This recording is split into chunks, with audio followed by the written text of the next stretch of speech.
This is One on One.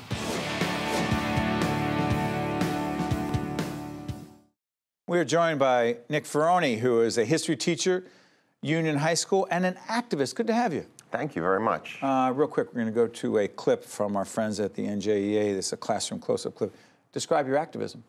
Well, I'm an active educator, as most educators should be, and it's in reference to revising as far as what we teach in school, how we teach, and it's as far as being outspoken for students, particularly female students, minority students, and LGBTQ students. Well, let's find out more from this great classroom close-up profile of you and your work and the difference you make every day. Let's go to the clip.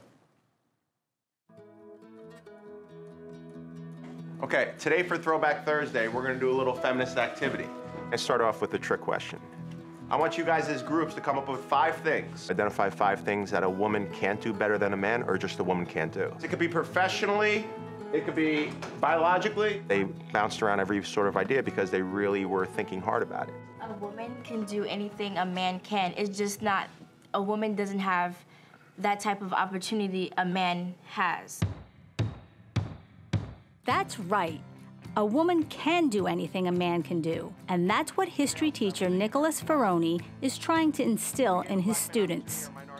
His lessons go way beyond the textbook, and there's a reason for that.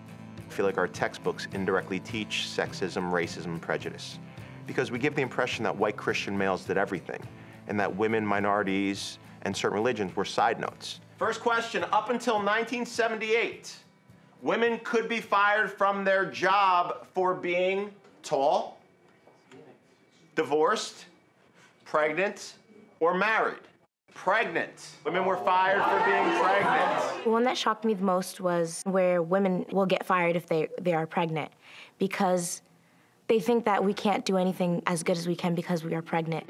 When he asked about those 5 questions, I automatically thought that women can do anything. There's nothing that women can't do. All right, so 5 things, like can women play football better than men? Can women be president better than men? Most of those things happened no more than 30 years ago, and my parents are only just slightly older than that. Own a house. That surprised me the most. I thought it would be like more like 100 years ago, but no, not even a generation passed. Up until 1972, women were not allowed to run the Boston Marathon. All right? I thought the lesson today was crazy because women couldn't do something simple as opening up a credit card or bank account. Women couldn't run a Boston Marathon. This is in the not too distant past. What women were Mr. Ferroni's lessons in the classroom sparked an interest in one of his students. She wanted to continue his discussions after school, so she created the Feminist Club. Being socially aware, advocating what you believe in is so important, especially as teens. So I created a feminist club to give people a chance to learn about social and world issues, to come together and make a difference in society. Women have a lot more to offer than just who they're wearing or how they present themselves. We are people, we have thoughts, we have ambitions. Women are strong. Women have the ability to do anything we choose to, but we don't have the opportunity to do so. So I think women need to stand up and just go out there and do whatever they want to do. How do you guys feel about that? I mean, this is amazing stuff, Nick. I mean, the way you're able to engage these students, how great is that? It is. I mean, I love my job, and I always say all good teachers question their profession once a week because it is one of the most mentally draining jobs, next to being a parent, I'm assuming. Yeah. But it's, I mean, I love what I do. It's a great opportunity to kind of leave a big impression on kids and open their minds. It's funny, I do get some pushback for how I teach and what I teach on a national level. Huh? Why? Because, again, I mean, it's very interesting how, depending on where you go within this country, people believe that, you know, teaching kids to be open-minded is their version of indoctrinating kids to accept people for who they are. When my argument is very simple, it shouldn't require bravery for a kid to be themselves. You know, our goals as educators are not only to educate, but to make sure kids enter class and feel safe and empowered. So these so-called, quote, social experiments that you engage in, describe one. Well, we did one recently that went viral. And obviously, we all know education experience is the best way to learn. Like, kids rarely appreciate something until they experience it. We all do.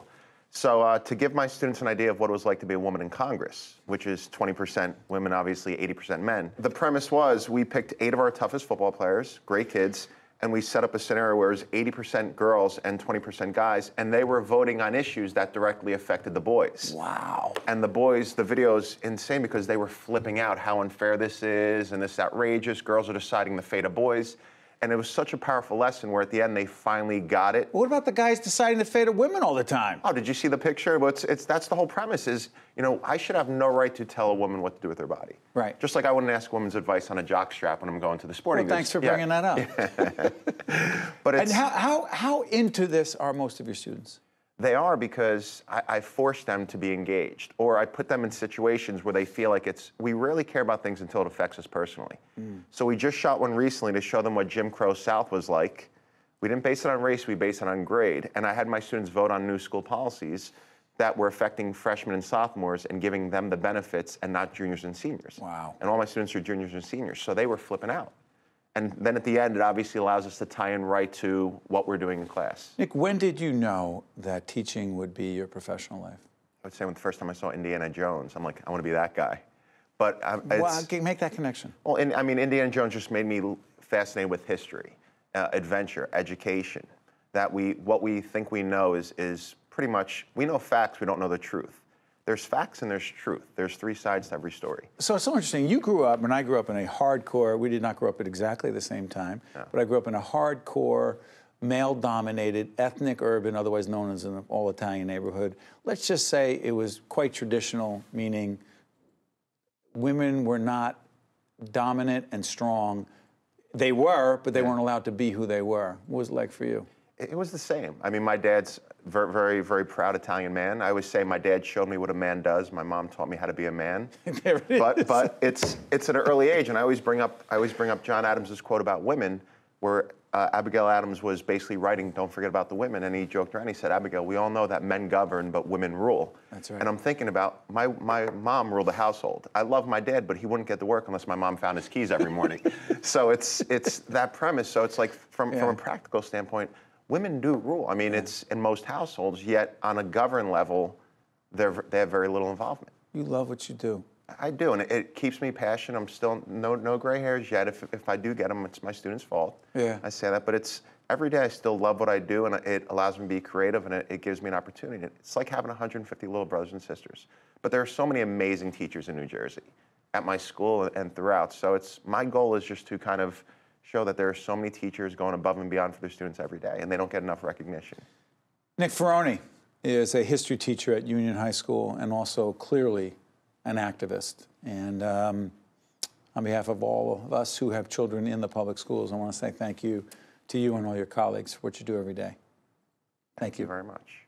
Stay with us. We'll be right back right after this. One-on-One with Steve Adubato has been a production of the Caucus Educational Corporation, celebrating over 25 years of broadcast excellence. Funding for this edition of One-on-One with Steve Adubato has been provided by the New Jersey Education Association, Wells Fargo, Englewood Hospital and Medical Center, Montclair State University, New Jersey Sharing Network, Verizon, and by the North Ward Center. Transportation provided by Airbrook Limousine, serving the metropolitan New York, New Jersey area.